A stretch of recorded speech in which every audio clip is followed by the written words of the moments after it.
Hey everybody, it's your buddy Beard Grizzly, and today is the day I get to sit down and talk about Warmind. I played through the campaign and some of the early questing on both PS4 and PC, but I also haven't been able to do or see everything just yet, like the new PS4 strike for instance. As I type this out as well, the raid is going on, but as I'm not a raider, I'll watch the content and check the story after the fact, just to kind of keep that in mind as we look over today's synopsis and know exactly where my mind is as we do kind of go into this review. Though I call it a review, but I'm not really going to review it. Well, you'll get the hint soon enough. First up, I am intending on covering the story in a 1 or 2 part lore through, depending on the connections I can make. Right now I'm leaning toward single part, but that comes to my first piece to talk about. Let's get this out of the way now. The story content itself is pretty minimal. The overall breakdown is 3 missions and 2 strikes that have been converted to fit into the story. The story itself is pretty good, but it doesn't give itself time to set up and deliver. Anna Bray is the character most talked about and related back to within the story, and that's kind of expected from what we saw in teaser trailers and otherwise. Rasputin himself makes one appearance, and it's at the very end. Nokris, the main hive big bad, and Zol, the worm god of all things, are given the 2 strikes towards the end as well. If you're new to the franchise and are completely uninformed of any kind of hive leadership or even what Rasputin is on about at all, then you're 110% completely lost. If you're not sure what's going on with Anna, why Guardians can't look into their past, or why Clovis Bray was such a big deal, then you're 110% completely lost. What the whole of Curse of Osiris and Warmind have taught me is, going forward, Bungie needs to give us material to side reference, to bring back older material that at least we can fill in the blocks with. As it stands, the written material of Destiny is vast thanks to the Grimoire, and I can't see them being able to put it all into a visual representation, because that would take near infinite amounts of time, especially with how many cards we have. But nowhere within the veteran or new player dialogue do we hear talk of references of Nokris found on the Dreadnought, or what importance he may have to us in our solar system. In fact, all the references that we tend to get are a little bit disconjointed. It makes me feel like we missed a piece of the conversation. I'm also really confused by how Anna had any information on Nokris and Zol when we had 0 reference to him or otherwise. That might have been explained in a lore tab I haven't read yet, though, so it could be a gap that I'm missing. We see very little in the way of story, and that's incredibly disappointing, considering the lead-up that we had with these figures, of Nokris and Zol in particular. That being said, I know better than to think that every major villain we know of is going to have a Taken King level of content behind them, and some storylines need to be brought to an end or slowly get wrapped up as we're approaching the time to stop expanding and start closing. That said, it doesn't justify how short the campaign itself was, especially if you care to compare it to Destiny 1's House of Wolves, Dark Below, or even the recent Curse of Osiris. As someone that investigates stories, it isn't always about the length of the story being told that matters, however. Short stories can be just as definable and just as impactful as long ones. I would look at something like Game of Thrones or Harry Potter for examples of longer stories, but then to Brian Jacquet's Redwall series, or perhaps Sun Tzu's Art of War for shorter versions. The issue is where Destiny wants to fit into these realms, or what kind of universe they're painting and building. Additionally, the perception of how these story missions were shown is different from the norm, where we finish one mission and go right into a second. Then there's a bit of a break before we get to the strikes and the 3rd mission. Dark Below had a 10-step quest chain, while House of Wolves had a 20-step quest chain. Most times you were going back and forth between the different places that you were actually meeting up with these NPCs to get their next step in the quest or otherwise. So there was a lot of breaks between everything. It wasn't all fluid and put together like we kind of had with Warmind. Perception to some, for the sake of length, is really what can cause lack of interest in a short-form story. Self-contained has been the term thrown around lately, and I agree that it's on point.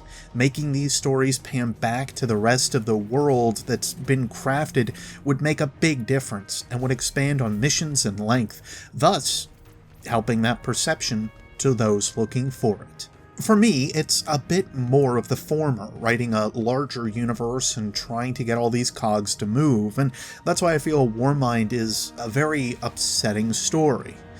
Except for the ending. For the first time in Destiny 2's history, I have a reason to keep fighting.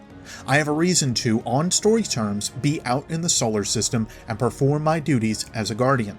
With what Rasputin did by setting up a new Warsat network and staying a neutral party, he has set up a network that we will have to fight against and prove ourselves to the Warmind, so that we aren't blown away. His ending lines, as well, are pretty indicative of this, but that's for another time. This feeling of slight dread has been something I've missed in Destiny 2 from its prior title, and it was what made me feel like I needed to actually keep attacking the darkness and its forces. Right now, the Fallen are on the decline. We've seen this in several measures, so they're much less of a threat. With the Red Legion and other Cabal leadership shut down, we now see less Cabal presence, or at least it feels like that. The Hive have been on Titan and rarely seen outside of that, minus what we now have on Mars, but that's a completely different topic and a completely different faction. And finally, the Vex are on Mercury and Nessus, with Nessus being consumed by Kala's ship slowly over time, and Mercury being under better control with the events of Curse of Osiris. All of these stories feel fulfilled, whether we like it or not. They feel like they're coming to a close and not giving me much of a reason to want to fight. This doesn't help with the strikes in the condition that they are, with most endgame content being linked to Callous Leviathan. The lack of additional raid or location, like with either Crota's End or Prison of Elders, gives us a bit less perspective from what's happening within the solar system itself. The Leviathan's narrative is probably, at this point, the largest issue I have with the narrative of Destiny 2, but I feel that requires a lot more in-depth discussion than I can rightfully justify here. As someone that digs into stories primarily by having previous expansions or campaigns end and be done with nothing left to tie them up, this left me with a sense of nothing else to do, or that I shouldn't be spending my time fighting. Instead, I should devote most of my time to research and unboxing extra mysteries, ones that I think we've looked into on this channel pretty heavily. I haven't been able to put a lot of time into Destiny thanks to my content and such, but I'd be remiss if I said I couldn't play it from time to time. I have about 300 hours into Monster Hunter World, and I'm working on my second playthrough of Nier Automata, slowly but surely trying to recover my save data after giving it up on my first playthrough that was about 80 hours. It's just to give you an idea of how much extra time I have had, but I chose to put it elsewhere.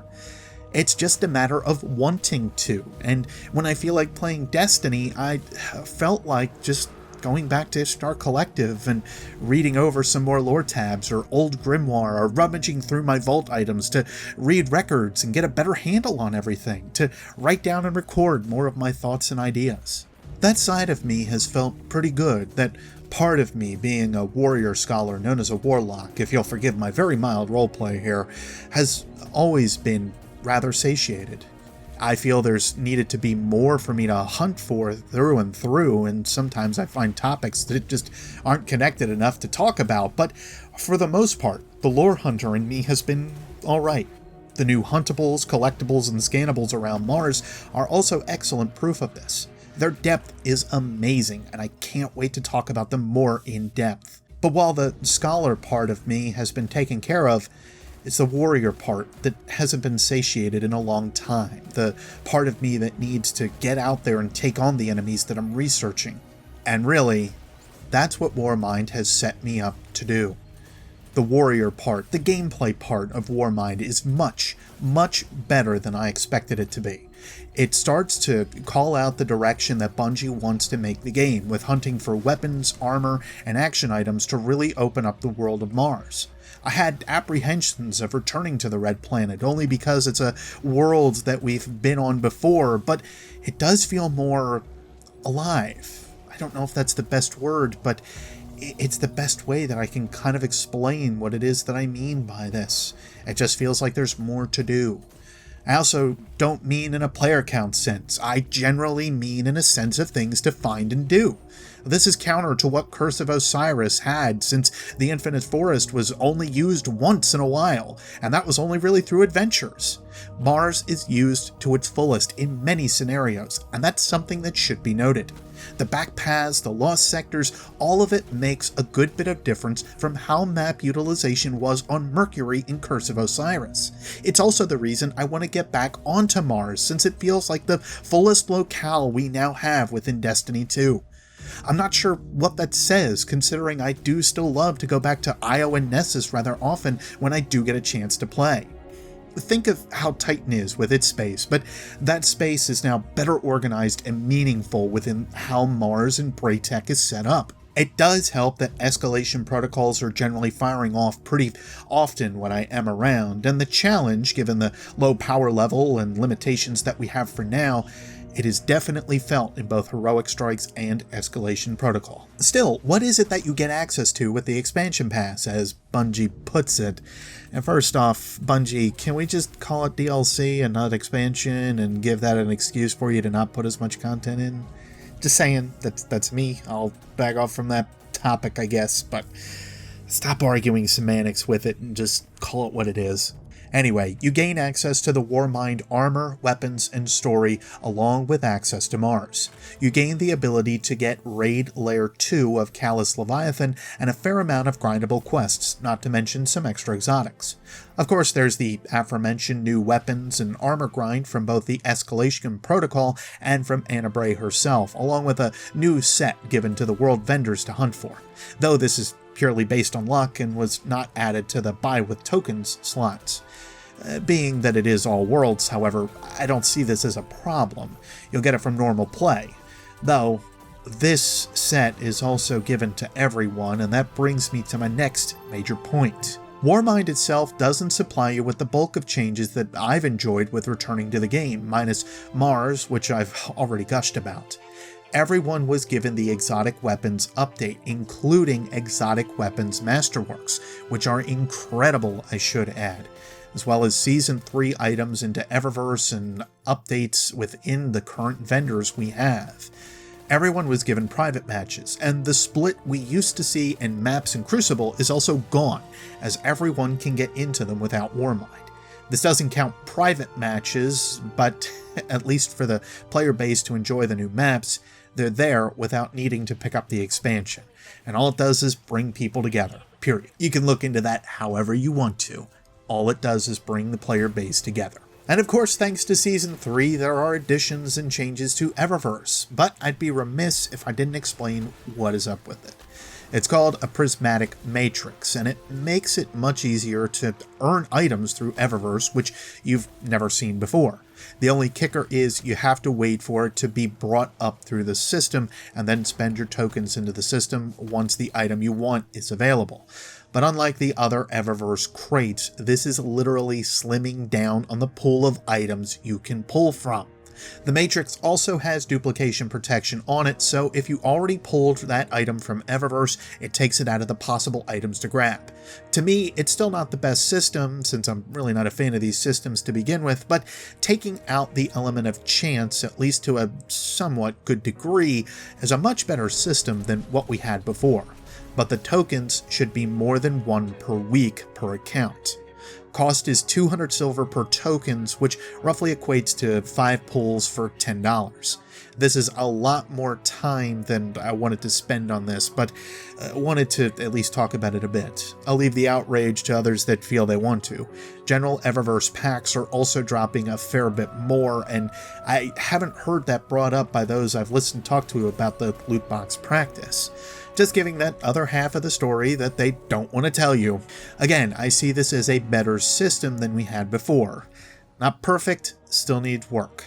That is all. There's also another big issue that I see with Warmind that also came up during Curse of Osiris. Bungie is underutilizing their assets that they have within the game, thanks to otherworld vendors or NPCs that we've seen over time. For instance, in Curse of Osiris, I wondered what Failsafe would have said if she had known Sagira took over my ghost shell, and being that we went to Nessus, it was a perfect opportunity to have that happen. I wondered how much Asher would talk about the impossible nature of a ghost spirit taking over another. These are points not even brought up within lore tabs, and they're small questions and pieces, sure, but it's those little things that matter. Things like Saladin not recognizing us, or the vendors from the factions not knowing who we were, or, in the case of Warmind, how we have to rekindle and rebuild the Sleeper Simulant, and how the storyline for it doesn't make a lot of sense. I'm getting ahead of myself, however. If you have been a fan of Destiny since day one, then I can see you enjoying this expansion for the sake of the grind, especially if you're a fan of Warmind theme equipment, or Seraph themed if they have officially coined it. If you're new to Destiny as a Vanilla 2, or you're looking for a reason to come back, then I sadly have to say this may not be it. The weapon changes are worth messing around with and seeing what's going on, but for the better part of the expansion, it's a very hard sell and it's tough for me to recommend it to anybody but a diehard fan. Again, I need to stress, I feel more invigorated than before to actually get into the game and play, but it's not for story reasons. I should also stress that you can play the game and experience most of the changes if you still have a copy without owning Warmind, and that's not a bad thing at all. I also have not had enough time to go through even a quarter of the new lore tabs and entries that are available to us within Warmind, so I'm anxious to see what's going on with those. If it's any way or relation to the web lore that we had before, then I might be busy writing things up for a while again. Maybe not. Though after a couple that I actually did get a chance to read before recording this, I think I'll be busy for a little while. For those that are saying the lore isn't within the expansion, I'd argue you're right so far as Nokris and Zol, but even then only partially. I'd say there is justification for their demise, even if it's not a very good bit of headcanon, but that's something I really need to explain. I need to also dig into the Warmind himself and explain how him being the only one isn't a retcon. I need to dig into Clovis Bray and the Exo. I need to look into the raid as that's finally closing up. I need to give a year one impressions and takes for the future. I need to be more vocal about change, and I need to stop bottling a lot of that up. I only wished I had more time to do so. For now, however, I think that's about where I'll leave it. This is the final pack that we'll have before the major update in September or whenever that launches, and I'm anxious to see what it has, but also a bit disappointed since now Destiny 2 Year 1 is relatively over and I haven't had amazing things to say about it thus far. The story and lore of Destiny is still unique, different, and a great combination of elements I've wanted over the years, however, so that's why I'm still here looking it over. I have so much I want and need to talk about. But now, I leave the question to you guys. You've been very vocal over on the community page with my recent post about how you've been enjoying Warmind, giving me over 100 little blurbs to look over. Thank you guys for that input. It's always great to touch base with you guys when I'm able to. I may not be able to always respond, but I do at least try to read over all of them, at the very least, so be assured if I don't get back to you, I don't heart your message or anything, I'm at least reading them over quickly. If you enjoyed listening to me voice some of the same concerns you guys have had, or if you felt that I still had room to talk about Warmind, let me know below. Otherwise, you know the buttons to press to let me know quickly what you thought of today's video. But if you subscribe, don't forget about that bell for me and at least your other favorite creators. Because YouTube is YouTube. Until next Spacetime Guardians, take care.